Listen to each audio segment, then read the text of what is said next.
Hello नमस्कार दोस्तों, स्वागत है आपके अपने यूट्यूब चैनल माँ एसोसिएट्स में। जो हमारे चैनल पर नए हैं कृपया करके चैनल को सब्सक्राइब करें और वीडियो को एंड तक देखें। आज हम जो सेविंग अकाउंट होता है अपना, उसमें कितने पैसे तक का या कैश का लेन देन कर सकते हैं, या इनकम टैक्स का नोटिस किसके बाद आ सकता है, कितने अमाउंट के बाद ट्रांजैक्शन के बाद इनकम टैक्स का नोटिस आ सकता है, इन बातों पर हम चर्चा करेंगे और आपको बताएंगे कि आपको कितने अकाउंट सेविंग अकाउंट रख सकते हो, कितने मैक्सिमम ट्रांजैक्शन कर सकते हो। तो हमारी वीडियो को एंड तक बने रहें। चलो चलते हैं हम आज के अपनी वीडियो पर। जैसा कि आप देख रहे हो डेस्कटॉप पे आपके सामने, आज हम इन टॉपिकों पे एक वन बाय वन करके आपसे बातें करेंगे और आपको समझाएंगे कि ये क्या होता है। सबसे पहले कितने अमाउंट बैंक में जमा या निकासी कर सकते हो, विड्रॉल कर सकते हो। इसके अंतर्गत अगर आपका सेविंग अकाउंट है तो आप सेविंग अकाउंट में 10 लाख तक के बैंक में जमा या निकासी या ट्रांजैक्शन कर सकते हो। 10 लाख से ऊपर जाते ही इनकम टैक्स का आपके पास नोटिस आ जाएगा। ऐसे ही अगर आपके पास करंट अकाउंट है तो ये लिमिट 50 लाख तक की हो सकती है, या 50 लाख से भी ऊपर जा सकती है, लेकिन करंट में 50 है और सेविंग अकाउंट में 10 लाख की लिमिट होती है।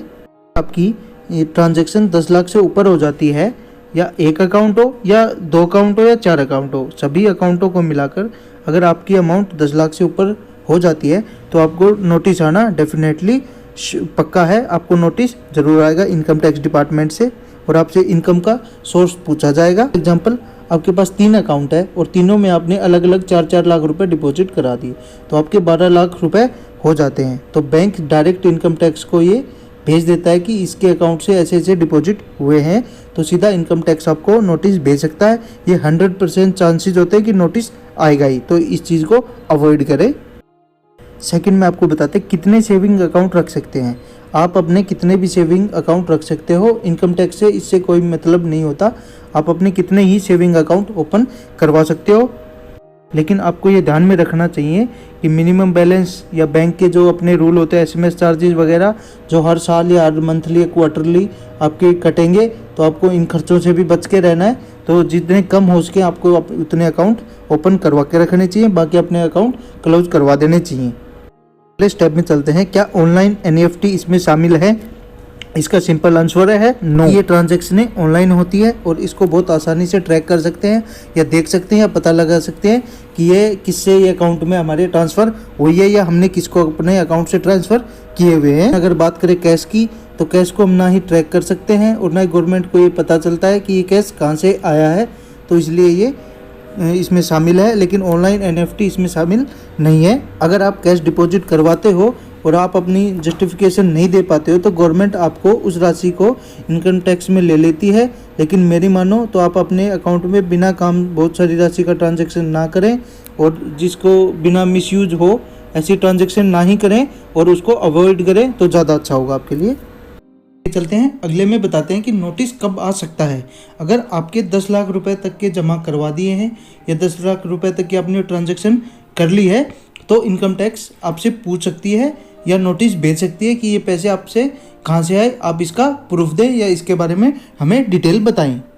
मोस्ट इम्पोर्टेंट बात है कि इनकम टैक्स 7 साल तक आपको नोटिस भेज सकती है।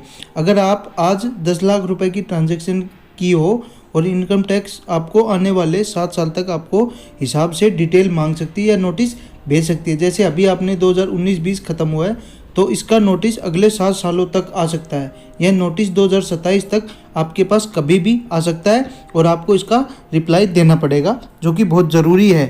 जैसे करंट ईयर में कोई नोटिस आता है, इनकम टैक्स 2013-14 की बैंक डिटेल के हिसाब से नोटिस भेजा जा सकता है या पूछ सकते हैं कि आपके खाते में या अकाउंट में 10 लाख से ऊपर कैश डिपॉजिट हुआ तो उसका आप इनकम सोर्स बताइए या पैसा कहाँ से आया आप हमें बताइए। इसका रिप्लाई या जवाब टाइम पर नहीं दे पाते तो इनकम टैक्स उस राशि को हमारी इनकम मान लेगा और उस राशि पर टैक्स लगा देगा।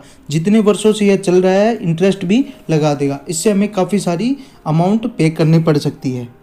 चलते हैं नेक्स्ट भाग में। मैक्सिमम बैलेंस कितना रख सकते हो, यह कोई फिक्स नहीं है कि आप कितना पैसा नहीं रख सकते या रख सकते हो। इनकम टैक्स से इससे कोई मतलब नहीं है, आप कितना भी पैसा रख सकते हो, परंतु आपके पास ये प्रूफ होना चाहिए कि ये पैसा कहाँ से आया। अगर आपको हर साल इनकम 4 लाख रुपए हो रही है तो 3 साल में 12 लाख रुपए हो जाती है। ये 12 लाख आप अपने अकाउंट में रख सकते हो, इसको इनकम टैक्स से कोई मतलब नहीं है। सबसे लास्ट और सबसे इम्पोर्टेंट बात है, ट्रांजैक्शन जस्टिफिकेशन करने में नहीं होगी परेशानी। सबसे पहले तो हमें ये सब काम करने ही नहीं है, बिना बात की ट्रांजैक्शन है, बिना बात के पैसे लेने देने ये करने ही नहीं है। फिर भी अगर आपने पहले कर लिए और उस पर नोटिस आ गया तो आपको बताना पड़ेगी कि हमने या मैंने मेरे दोस्त से ये पैसे लिए थे, या हमने कोई ज़मीन बेची है, उससे कोई काम आपको ये दिमाग दिखाना पड़ेगा। अगर आप दोस्त के नाम से बताते हैं तो आपको अपने दोस्त का इनकम का प्रूफ देना पड़ेगा। अगर ज़मीन का कुछ आपने बेचा हुआ है तो आपको अपनी प्रॉपर्टी के पेपर भी संभाल के रखने हैं। जब आपको नोटिस आएगा तो आपको उसको रिप्लाई डॉक्यूमेंट्स देने पड़ेंगे और दिखाना पड़ेगा कि हमने ये ज़मीन परचेज की थी या सेल की है, जो भी उससे ये हमारी इनकम हुई है। इन सभी के अंतर्गत हमने उस साल या ITR यानी इनकम टैक्स रिटर्न फाइल की है तो हम उसे बता सकते हैं कि ये हमारे बिजनेस इनकम है या कोई किसी और काम से हमारी इनकम आई हुई है। अच्छी बात यह है कि आप सभी को ITR भरनी चाहिए। बहुत सारे बेनिफिट्स होते हैं जो कि हमने अपने आने वाली वीडियो में आपको बताएंगे कि ITR भरने के क्या क्या फ़ायदे होते हैं। तो सभी को अपनी ITR टाइमली फाइल करनी चाहिए और हर साल करनी चाहिए। ITR फाइल करते समय ये विशेष ध्यान रखना चाहिए कि अगर आपके पास 4 बैंक अकाउंट होते हैं तो आप उन सबको मिलाकर ITR फाइल करनी है, उन सब की ट्रांजैक्शन आपको नोट करनी है और फिर ITR फाइल करनी है। अगर आपको फिर भी लेन देन या ट्रांजैक्शन करनी पड़ रही है 10 लाख से ज़्यादा, तो आप अपना करंट अकाउंट ओपन करवा सकते हो। तो यही थी हमारी कैश के रिगार्डिंग थोड़ी सी जानकारी, या जो इनकम टैक्स का नोटिस आता है ट्रांजैक्शन पर, वो जो कि बहुत इम्पोर्टेंट होता है। जो हमारे चैनल पर नए हैं कृपया हमारी चैनल को सब्सक्राइब करें और हमें आपके सपोर्ट की बहुत ज़्यादा ज़रूरत है, तो बेल आइकन दबाना ना भूलें। जय हिंद, जय भारत, जय जवान, जय किसान। धन्यवाद।